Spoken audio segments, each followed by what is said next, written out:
नमस्कार, मैं श्रीराम शिंदे विश्व शांति दर्शन में आपका स्वागत करता हूं। आइए देखते हैं एक ऐसा न्यूज मैगजीन जिसमें सिर्फ अच्छी और सकारात्मक खबरें हैं। लेकिन सबसे पहले आज की सुर्खियां। अब बनेगा एक कृत्रिम ऊर्जा द्वीप, अंतरजातीय विवाह में मदद करने वाला वकील, बैक्टीरिया करेगी कार्बन का निपटारा,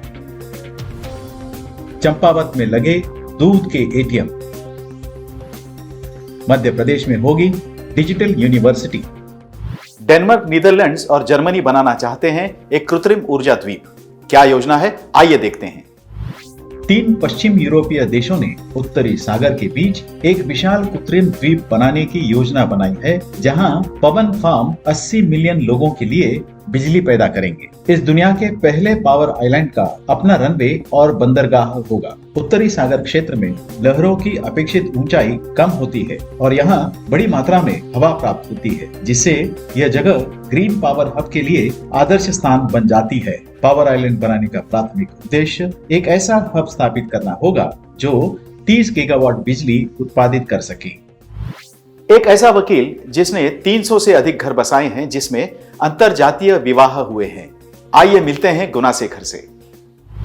सन 2003 में जब गुनाशेखर एक ऑडिटर के रूप में काम कर रहे थे, ऑनर किलिंग की एक भीषण खबर पूरे देश में फैल रही थी। तमिलनाडु के एक गांव में एक युवा जोड़े को जबरदस्तन गांव के शमशान घाट में ले जाया गया, जहां उन्हें पीटा गया, बांध दिया गया और जहर पीने के लिए मजबूर करने के बाद उनके शरीर को जला दिया गया। इस घटना के वर्षों पहले गुनाशेखर तिरुपुर में अंतरजातीय शादियों की व्यवस्था करने में मदद कर रहे थे, लेकिन इस मामले ने उन्हें झंझोड़ कर रख दिया। सन 2011 में उन्होंने Ambedkar Periyar intercaste married couples association नाम से एक सोसाइटी शुरू की। यहाँ उन्होंने मदद के लिए आने वाले जोड़ों के अंतरजातीय शादियों की व्यवस्था की। इसके लिए उन्होंने अपने घर को 2 हिस्सों में बांटा, एक उनके और उनके परिवार के लिए और दूसरा इन जोड़ों के लिए एक सुरक्षित अस्थायी घर के लिए।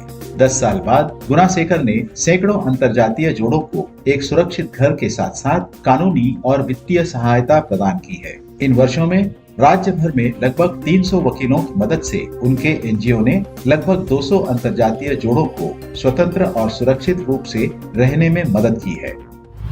वैज्ञानिकों ने एक ऐसे बैक्टीरिया को खोज निकाला है जो वातावरण से कार्बन को नष्ट कर देगी। जानते हैं खबर विस्तार से।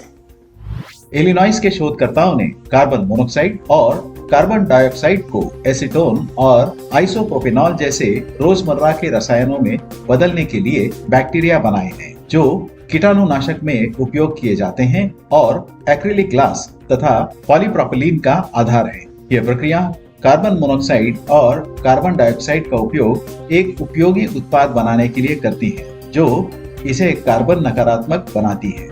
यह वातावरण में छोड़े गए कार्बन डाइऑक्साइड की मात्रा को कम कर सकता है, जो गर्मी में योगदान देते हैं और इसलिए जलवायु परिवर्तन संभवित करते हैं। हालांकि यह एक सीधा बदलाव या परिवर्तन नहीं है, लेकिन सही दिशा में एक कदम है, ऐसा इन शोधकर्ताओं का मानना है।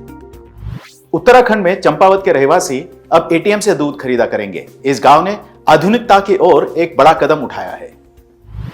उत्तराखंड के दूर दराज इलाके में चंपावत जिला मुख्यालय में दुग्ध एटीएम लगाया गया है। करीब 10 लाख रुपए की लागत से ये एटीएम लगने के बाद उपभोक्ता मर्जी के मुताबिक दूध प्राप्त कर सकते हैं। उपभोक्ताओं की सुविधा के लिए मुख्यालय में पहला मोबाइल दुग्ध एटीएम लगाया जा रहा है। उपभोक्ता जितना चाहे जब चाहे मशीन में पैसा डालकर दूध ले सकते हैं। वर्तमान में नगर क्षेत्र में पिकअप वैन के माध्यम से दूध की आपूर्ति की जा रही थी, लेकिन एक ही वाहन से दूध बिक्री करने से देरी होती थी। इसके चलते दूध एटीएम लगाने का निर्णय लिया गया। उत्तराखंड के दूर दराज इलाके में इस तरह की तांत्रिक सुविधा पहली बार उपलब्ध हो रही है। इसके चलते ये साबित हो रहा है कि तंत्र ज्ञान तेजी से दूर दराज के गाँव में पहुँच रहा है। मध्य प्रदेश के कई स्थानों पर डिजिटल और स्किल विश्वविद्यालय की स्थापना होगी। इससे छात्रों को क्या फायदा होगा, आइए देखते हैं। मध्य प्रदेश उच्च शिक्षा विभाग की बैठक में एक अहम फैसला लिया गया है। यह छात्रों के भविष्य के लिए अच्छी खबर साबित हो सकती है। मध्य प्रदेश के कई स्थानों में डिजिटल और स्किल विश्वविद्यालय की स्थापना होगी। उच्च शिक्षा मंत्री मोहन यादव के अनुसार डिजिटल और स्किल विश्वविद्यालय के माध्यम से घर घर तक शिक्षा पहुंचाना आसान होगा और विद्यार्थी घर से ही शिक्षा का लाभ उठा पाएंगे। छात्रों के भविष्य को मद्देनजर रखते हुए मध्य प्रदेश में डिजिटल और स्किल विश्वविद्यालय की स्थापना की जाएगी। इस यूनिवर्सिटी की स्थापना उज्जैन और भोपाल में करने की योजना है। इससे पहले केरल में डिजिटल यूनिवर्सिटी स्थापित की गई थी। इसी के साथ आज के न्यूज मैगजीन में यहीं पर रुकते हैं। देखते रहिए विश्व शांति दर्शन। धन्यवाद।